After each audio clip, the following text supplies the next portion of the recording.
Today's MMA Tea Company fight preview is with Alandria Brown. Alandria is going to be fighting at LFA 118 on November 12th. She'll be taking on Sydney Trillo. Both fighters will have a 1-0 record going into the fight. Alandria, thanks for joining me today. I know we had some technical difficulties. We were supposed to do our interview before, but how's everything going in your fight camp? How are you feeling with about 9 days till the fight? Everything's good. Everything's perfect. My weight is on point. My training's on point. Everything's perfect, literally.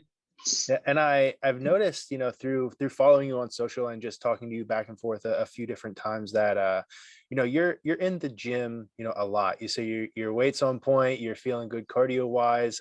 So what is your schedule looking like, going into a fight between strength and conditioning, between striking, grappling, all those different things that I see that you're constantly in and out of the gym doing?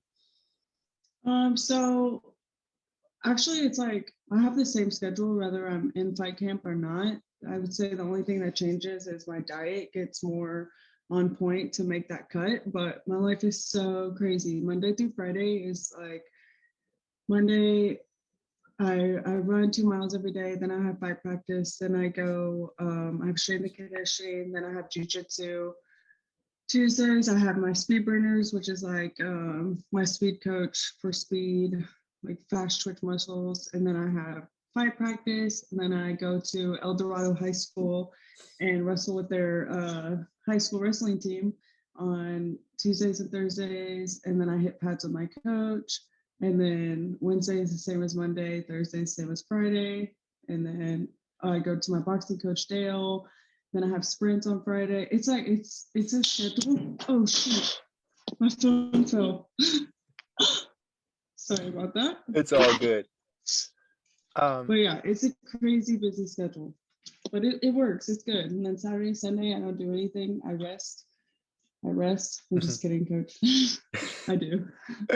So speaking of rest, it's a hot topic for a lot of athletes, not just MMA fighters or combat athletes, but just I think across all sports where rest is becoming this thing that people are like, oh wow, we really need that. That's something that our bodies crave, and we actually feel better afterwards. What do your quote unquote rest days look like? I know a lot of MMA fighters don't really like taking days off. Yeah, it's really hard to take days off for me. I really go crazy, especially in a fight camp. That's all I could think about. So Saturday and Sunday, I don't do anything.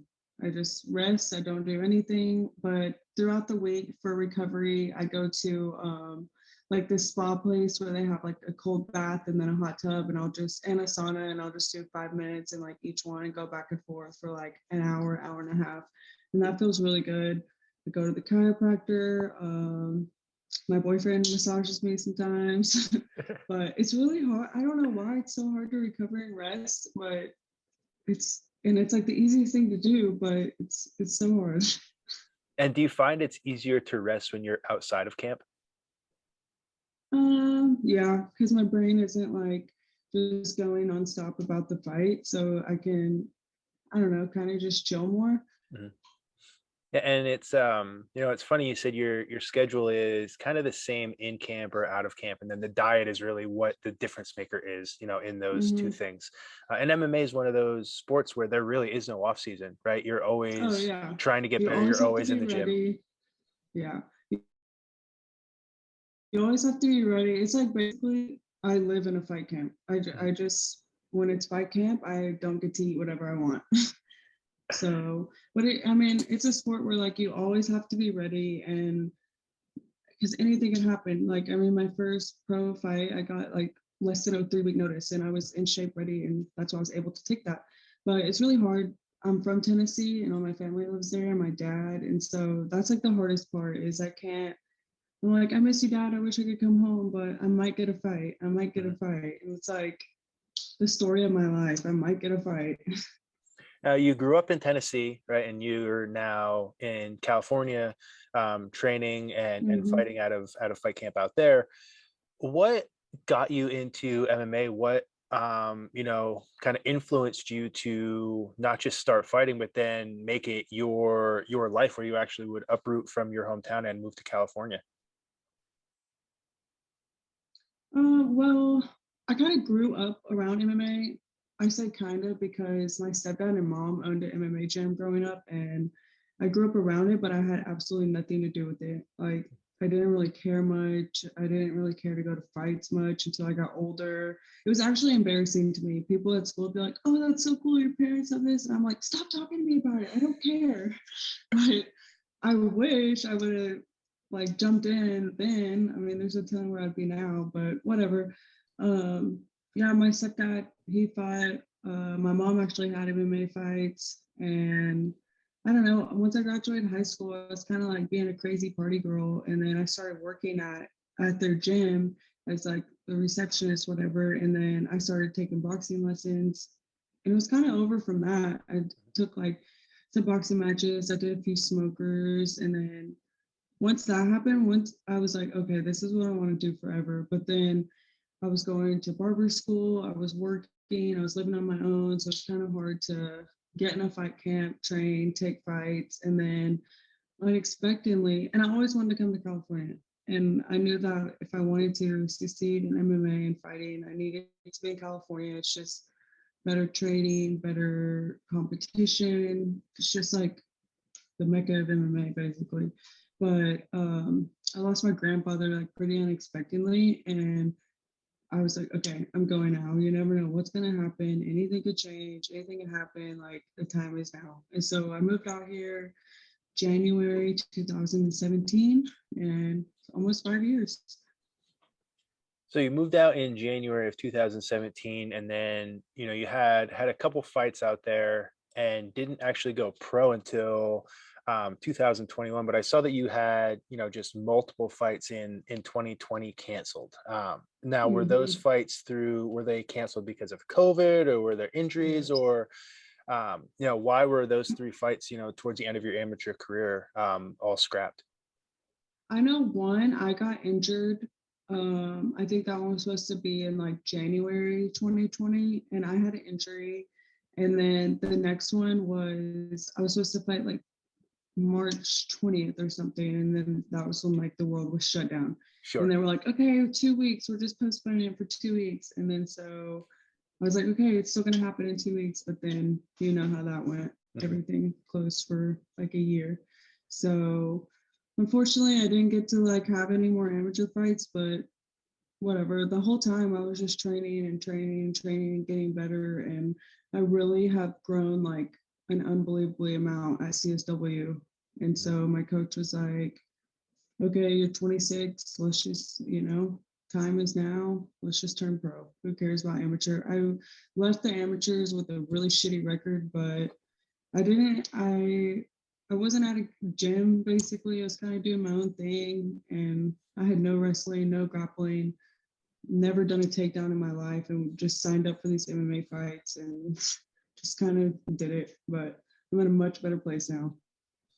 And it's a funny thing when you're, like you said, your amateur record was not that good, but your coaches are seeing you evolve and seeing you get better right over time in the gym. And did it almost throw you off when your coach was like, all right, let's just go pro and not have any amateur fights? Or were you like, all right, finally, I've been waiting for this forever? Well, I kind of went to him and I was like, I mean, I just watch every fights every weekend, and I see these girls, and I seeing how much I had grown at CSW. And this is like I had been there almost a year and a half, and I was like, I know I could beat these girls. And so I just went to him one day. I literally drove to his house and I was like, I'm ready to turn pro. I can't wait anymore. And this is my life. This is what I want to do. And he was like, okay, if you want to do it, then I'm behind you. Let's do it. So we did that. I had a successful pro debut. I got a good finish, and I can't wait to do it again on Friday next week. And you got to finish in the third round too, right? At the Mm-hmm. with like I think a minute left. So that also speaks to your strength and conditioning, that you, I know, put a lot of emphasis on, just being able to have the energy in the third round, where a lot of fighters are gassed, or a lot of fighters are not able to get those finishes or get into those positions where they can secure, I believe it was a rear naked choke that you got there. um, when you get to the third round of a fight like that, are you Are you gassed? Are you still feeling good? How did you feel, going into the end of that fight? Okay, so my last amateur fight was a 2 minute round fight. So I went from 2 minute to 5 minute.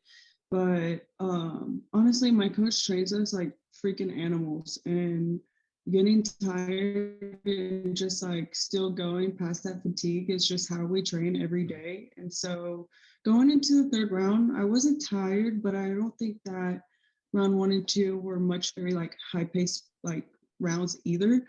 Um, I think like my first pro fight, I was kind of like wondering how that 5 minutes were going to be. Like, yeah, I trained that in the gym, but all the pressure, all the like emotions, whatever, can really affect your cardio. And so it wasn't like so high paced, but I wasn't tired at all. And I got the finish in that fight. And I'm glad that I won, but that's not the fight that I really wanted to fight. I think I kind of like got stuck in her fight and standing when I really wanted to take it to the ground. And so round three, my coach was like, okay, you're down two, you got to get a finish. And so I was like, okay, take down. And now, you got that finish. You're going into your second fight here with Sydney. What do you know about her? What are your thoughts going into this fight next Friday?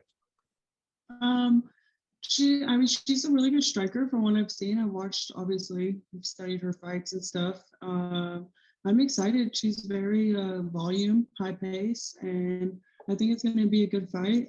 I think it's no secret that I want to wrestle and get another submission or TKO, anything like that, but definitely going to bring it to the ground. Awesome, awesome. We're excited for it. I know you're excited from talking back and forth just the past couple of days. Before I let you go, just wanted to give you a chance to get any shout outs in for the people that have been supporting you, whether out in California, your family back home, any kind of sponsors, training partners. Just open it up to you. The floor is yours. Okay. Of course, shout out to my coach, Ben Jones, my head coach, my team at CSW, the Badger crew, and Coach Eric Paulson, Miss Tanya, my boxing coach, Dale, my speed coach, Coach Agnor, my strength and conditioning coach, Mike, of course, my boyfriend and my dad, and my boyfriend's family, too. They're like big supporters also. So, I mean, just everyone who's been helpful along the way, my friends, everything. Um, yeah, that's about it. Awesome. We're looking forward to this fight. That's going to be next Friday, November 12th. That's going to be against Sydney Trillo at LFA. I believe that's 117. Is that correct? 18, 118. 118. LFA 118. Alandria Brown, kick some ass, and we'll talk to you on the other side. Okay, thank you. All right. Thank you. Bye. Bye.